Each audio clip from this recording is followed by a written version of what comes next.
Hello everyone, welcome back to my channel. So as I बनाया with you, आज हम करने वाले हैं chapter 2 class 7 history book new king and kingdom. तो चैप्टर को शुरू करते हैं। चैप्टर का मोटिव है नए किंग और किंगडम्स को बताना। तो आज हम पार्ट 1 करने वाले हैं। शुरू करते हैं।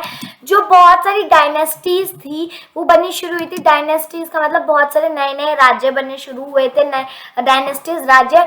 मैप 1 हमें क्या दिखा रहा है? मेजर रूलिंग डायनेस्टी, जो भी बहुत ज्यादा मेजर रूल करती थी बहुत सारे राज्यों पे, और डिफरेंट पार्ट ऑफ सब कॉन्टिनेंट, वो डिफरेंट पार्ट पे राज्य करती थी सब कॉन्टिनेंट के। कब से कब तक की स्टोरी बता रहा है? 7th सेंचुरी से 12th सेंचुरी के बीच में। ठीक है, सब कॉन्टिनेंट का मतलब कि इंडिया भी था, उसके अंदर पाकिस्तान भी था, और आप अफगानिस्तान ले लीजिए, नेपाल ले लीजिए, भूटान ले लीजिए। तब ये सारी चीजें क्या थी? व्हेन दे वर मिक्स, तब वो एक साथ आती थी, तो उन्हें ये बोला जाता था सब कॉन्टिनेंट। आप इस मैप में देख लीजिए, चामनाज, यहाँ पे गुज्जर, प्रतिहाराज, पालाज, राष्ट्रकूटाज। हम सबसे पहला पॉइंट यही पढ़ने वाले हैं, याद रखिए इसे। पांड्याज, ठीक है, चीराज, ये सारी चीजें याद रखनी है। आफ्टर दैट तब इमरजेंसी थी किसकी? न्यू डायनेस्टीज की। तब 7th सेंचुरी थी, तो जो बिग लैंडलॉर्ड्स थे ना, उन्होंने, और जो वॉरियर चीफ थे डिफरेंट रीजन के सब कॉन्टिनेंट के अंदर, वो एग्जिस्टिंग किंग, और वो किंग ने उन्हें क्या बना दिया था?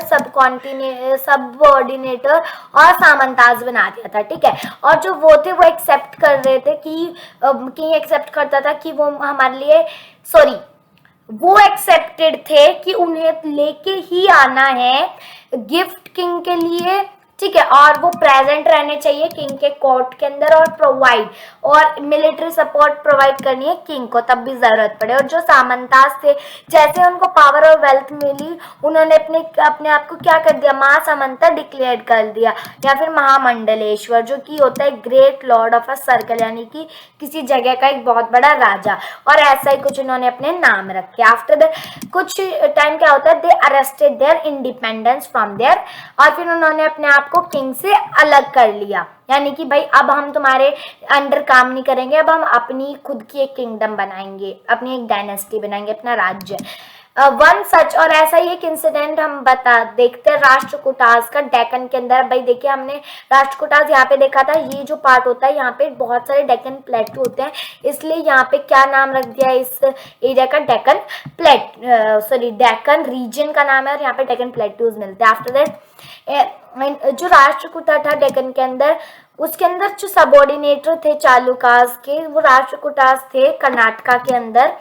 मिड 8th सेंचुरी में उन्होंने क्या किया था? जो दांती दुर्गा था, वो राष्ट्रकूटा का एक चीफ था। ठीक है, उसने अपने चालुकास से अपना वो कारजवा ले लिया कि भाई अब मैं अपना खुद करूंगा सब कुछ, और उसने एक यज्ञ करवाया हिरण्य गर्भ की, इसको एक गोल्डन बॉम्ब भी कह सकते हैं हम।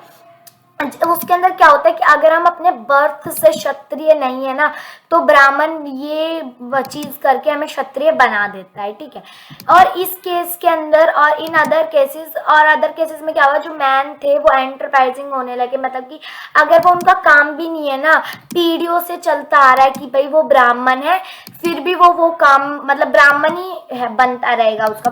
पर उन्होंने क्या किया? भाई ब्राह्मण की कैटेगरी से निकल के उन्होंने भी अपने किंगडम बनाने शुरू कर दिए, कि इस मौके का फायदा उन्होंने उठाया। और ऐसा एक इंसिडेंट हम ले सकते हैं, कदम्बा मैसूर, मतलब ऐसा एक नाम है, एंड द गुज्जर प्रतिहाराज हरिचंद्र, ये भी एक नाम है।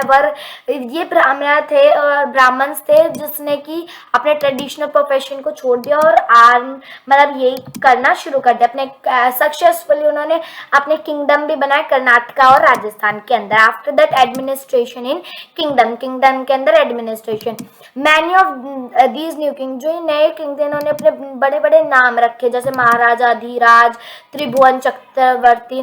पर क्या होता था कि जितने ये बोलते थे ना, मतलब जितना ये कहते थे कि हम इस जगह के लिए ये करवाएंगे वो कराएंगे, उतने ही वो अंदर से खोखले होते थे। मतलब कि स्पिट का मतलब खोखला होता है, और वो अपना जितना भी पावर वगैरह था ना, वो सब कुछ सामंताज को ही शेयर कर देते थे। ठीक है, और जैसे कि पीजेंट, ट्रेडर और ब्राह्मण को, बिकॉज यार आप देखिए, बिकॉज किंग के ऊपर आ चुके हैं सामंताज, और जैसे राष्ट्रकूटा जो इन्होंने बताया वो सब कुछ। तो अभी देखिए, तो फिर ऐसा होगा तो भाई राजा को तो इन्हीं की बात माननी पड़ेगी। Okay, in each of the state, और जितने भी स्टेट है इसके अंदर, जैसे रेवेन्यू मिलता था पीजेंट किसानों के पास, कैटल कीपर भेड़ बकरी या भैंस गाय भैंस रखने वाले को, आर्टिशियन यानी कि सोने का काम करने सुनार लुहार, जो कि मतलब कि उनको जो प्रोड्यूस करते थे उनमें से भी उन्हें देना पड़ता था।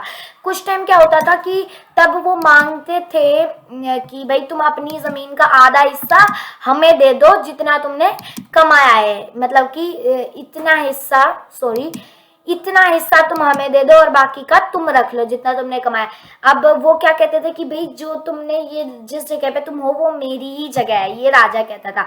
और जो ट्रेडर होते थे उनके पास भी रेवेन्यू कलेक्ट होता था। 400 टैक्सेस बता रखे। एक इंस्क्रिप्शन थी चोलास की जिन्होंने तमिलनाडु में रूल किया था। 400 से ज्यादा टर्म उन लोगों ने मतलब टैक्सेस लगाए थे।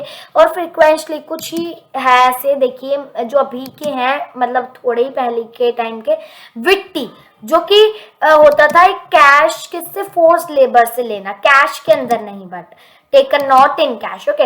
और था एक कड्डमाई जो कि था एक लैंड रेवेन्यू। आप ये बहुत इंपॉर्टेंट है, दो आप इन लोगों को याद कर लीजिए कि what is witty and what is कदमाई, ठीक है। ऐसे टैक्सेस लगाए थे, ऐसे बहुत तरह के कि भाई अगर तुम घर बना रहे हो तो टैक्स, तुम ये कर रहे हो तो टैक्स, तुम वो कर रहे हो तो टैक्स, प्रॉपर्टी टैक्स, सारे टैक्स एक्सेट्रा, बहुत सारे टैक्स लगाए थे, ठीक है।